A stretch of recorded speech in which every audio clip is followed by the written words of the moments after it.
Hello, my name is Pastor Kathy Kohler. I'm the pastor of Pleasant Valley Lutheran Church near Malabar Farm State Park and St. Paul Lutheran Church in Lucas, Ohio. Greetings. We are reading through the Bible with commentary. We are in the book of Jeremiah, and we are up to chapter 34. Hoping to do 34 and 35 today.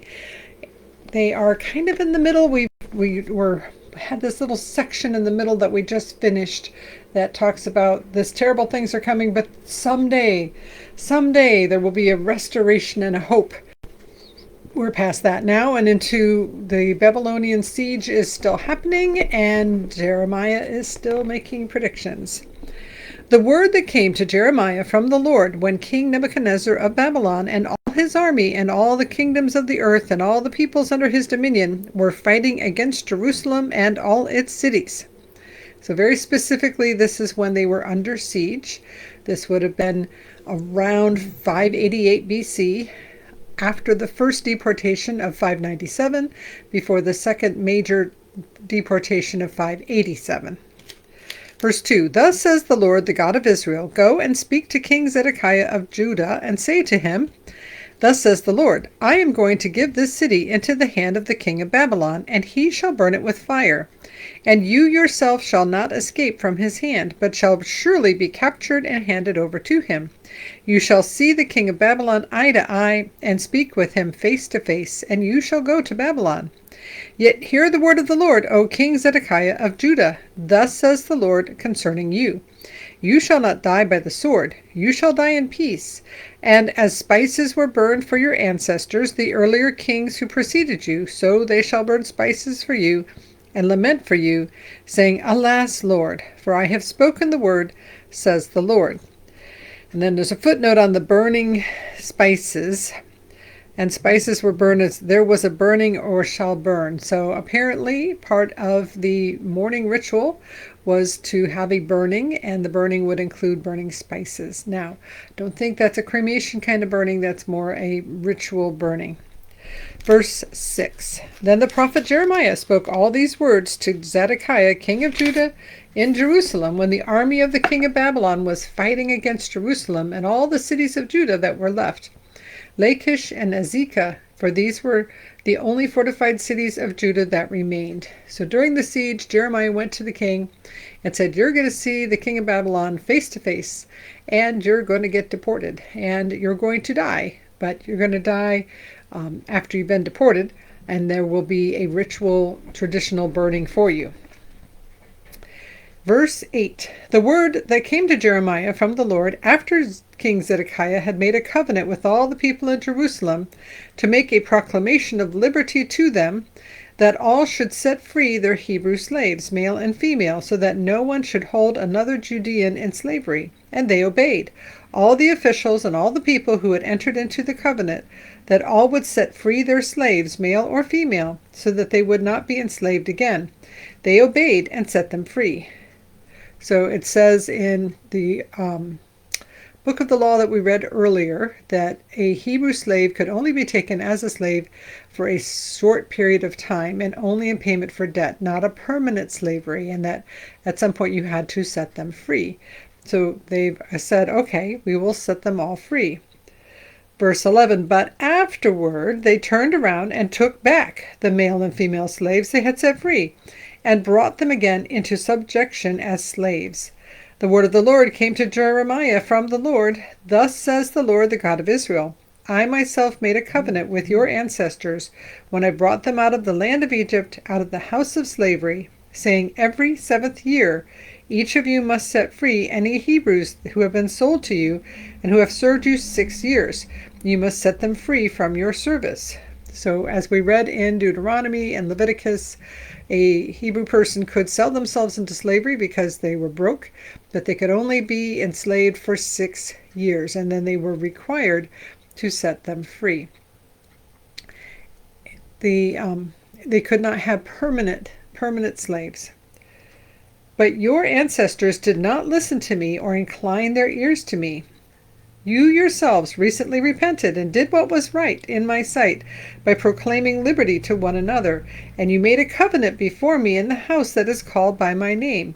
But then you turned around and profaned my name when each of you took back your male and female slaves whom you had set free according to their desire, and you brought them again into subjection to be your slaves. So if you ever hear people say, well, slavery is biblical, you can have slaves. Actually, the biblical slavery had very strict parameters, boundaries, rules, and they broke those rules, and they broke the promise that they made this agreement in the house of the Lord in the temple, we will set our slaves free, and then they turned around and took them all back. So the Lord is saying, you have broken this covenant, and you have insulted me, and this is a problem. Verse 17, therefore, thus says the Lord, you have not obeyed me by granting a release to your neighbors and friends. I am going to grant a release to you, says the Lord, a release to the sword, to pestilence, and to famine. I will make you a horror to all the kingdoms of the earth. And those who transgressed my covenant and did not keep the terms of the covenant that they made before me, I will make like the calf they cut in two and passed between its parts. The officials of Judah, the officials of Jerusalem, the eunuchs, the priests, and all the people of the land who pass between the parts of the calf shall be handed over to their enemies and to those who seek their lives. Their corpses shall become food for the birds of the air and wild animals of the earth. So to make a covenant, you took an animal, in this case a calf, cut it in half, and you walked between the two halves. And the implication is if you don't keep your end of the bargain, if you do not keep your part of the contract, then you want to have happen to you what happened to the calf, to be cut in half and to be killed, to die. And so the Lord is saying, okay, you walked between the calf, and that is what's going to happen to you. You did not release the slaves, so I'm going to release you to death and destruction, and everything. All of this that happened to that calf is what's going to happen to you. Verse 21, and as for King Zedekiah of Judah and his officials, I will hand them over to their enemies and to those who seek their lives, to the army of the king of Babylon, which has withdrawn from you. I am going to command, says the Lord, I will bring them back to this city, and they will fight against it and take it and burn it with fire. The towns of Judah I will make a desolation without inhabitant. So they had made a great start. They had said, okay, we're going to release our Hebrew slaves. We're going to do what is right. And then they took them back. And then the Lord is like, okay, you're getting destroyed, all of you, and Jerusalem's getting destroyed, all of it. I'm going to call those Babylonians back, and you're done. Chapter 35, the word that came to Jeremiah from the Lord in the days of King Jehoiakim, son of Josiah of Judah. Do I have a footnote about when this would be? Events take place during Jehoiakim's reign, earlier than the previous chapter. So this is before 597. The word that came to Jeremiah from the Lord in the days of King Jehoiakim, son of Josiah of Judah. Go to the house of the Rechabites, and speak with them, and bring them to the house of the Lord, into one of the chambers. Then offer them wine and drink. So I took Jaazaniah, son of Jeremiah, son of Habazaniah, and his brothers, and all his sons, and the whole house of the Rechabites. I brought them to the house of the Lord, into the chamber of the sons of Hanan, son of Igdaliah, the man of God, which was near the chamber of the officials, above the chamber of Maaseiah, son of Shallum, keeper of the threshold.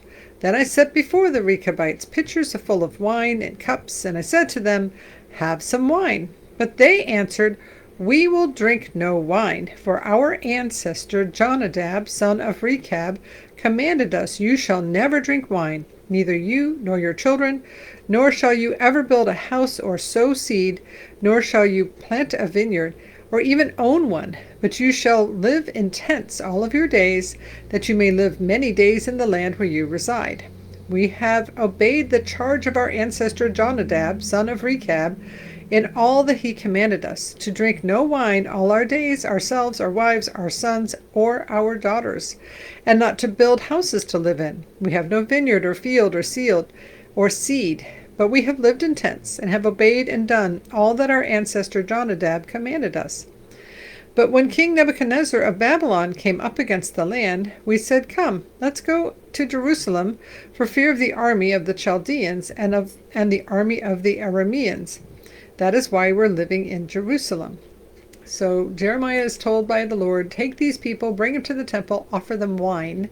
And the people say, nope, we're not drinking wine because we follow our ancestor who said no wine. In fact, we're only here in Jerusalem because there's a massive invasion going on and we're afraid of the invaders. So we're here in Jerusalem with everybody else. Verse 12, Then the word of the Lord came to Jeremiah. Thus says the Lord of hosts, the God of Israel. Go and say to the people of Judah and the inhabitants of Jerusalem, Can you not learn a lesson and obey my words, says the Lord? The command has been carried out that Jonadab, son of Rechab, gave to his descendants to drink no wine, and they drank none to this day, for they have obeyed their ancestors' command. So the Rechabites, long time ago, their great whatever grandfather said, no wine. They don't drink wine. They're keeping this commandment from their ancestor. But I myself have spoken to you persistently, and you have not obeyed me. I have sent to you all my servants, the prophets, sending them persistently, saying, Turn now, every one of you, from your evil way, and amend your doings, and do not go after other gods to serve them. And then you shall live in the land that I gave to you and your ancestors. But you did not incline your ear or obey me. So these guys are doing what their great ancestor told them to do. I've told you all these times, and you will not obey me. Verse 16, The descendants of Jonadab, son of Rechab, have carried out the command that their ancestor gave them, but this people has not obeyed me. 17, Therefore, thus says the Lord, the God of hosts, the God of Israel, I am going to bring on Judah and all the inhabitants of Jerusalem every disaster that I have pronounced against them, because I have spoken to them, and they have not listened. I have called to them, and they have not answered. Verse 18, But to the house of the Rechabites Jeremiah said, Thus says the Lord of hosts, the God of Israel, Because you have obeyed the command of your ancestor Jonadab, and kept all his precepts, and done all that he commanded you, Therefore, thus says the Lord of hosts, the God of Israel, Jonadab, son of Rechab, shall not lack a descendant to stand before me for all time. So because you've been so obedient to your great-great-grandfather, whatever number great, I will make sure that there will always be at least one person from the descendant from Rechab, descended from Jonadab. There will be at least one alive all the time. The line will not die out. Meanwhile, though, the descendants of Jonadab are obedient. God likes obedience, and they are going to be okay. The others have not been obedient to God, and God is bringing the Babylonians, and it's going to be very, very painful. And this one is set a little bit before the last chapter, because Jeremiah is not necessarily written chronologically. It is a collection of sermons and visions and poetry and oracles and all these different things collected together. So they just put them, and somebody probably shaped them at least a little bit, but for the most part, they put them together, and it doesn't necessarily go chronologically. That is a modern way of thinking. Ancient writers did not necessarily bother with what we think of as we have to do first and then second and then third, and if there's a gap between the second and the third, we have to tell you there's a gap. There are many places in the Bible where that gap is however many years, and it's just the very next verse, very next sentence. There's no indication that there's actually this long time, or in this case, that this chapter comes before the last chapter in terms of chronological order. And then the application, of course, is that we are still called to be obedient to God, that we are called to set people free, that we are called to love God and love others, and to follow God's precepts and law to the best of our ability, to at least be attempting to hear what God wants us to do, and then be willing to go and do it. And I hope that God helps all of us to do that today. And now may the Lord bless you and keep you. May the Lord make his face shine upon you and be gracious unto you. May the Lord look at you with favor and give you peace. In the name of the Father, and of the Son, and of the Holy Spirit. Amen.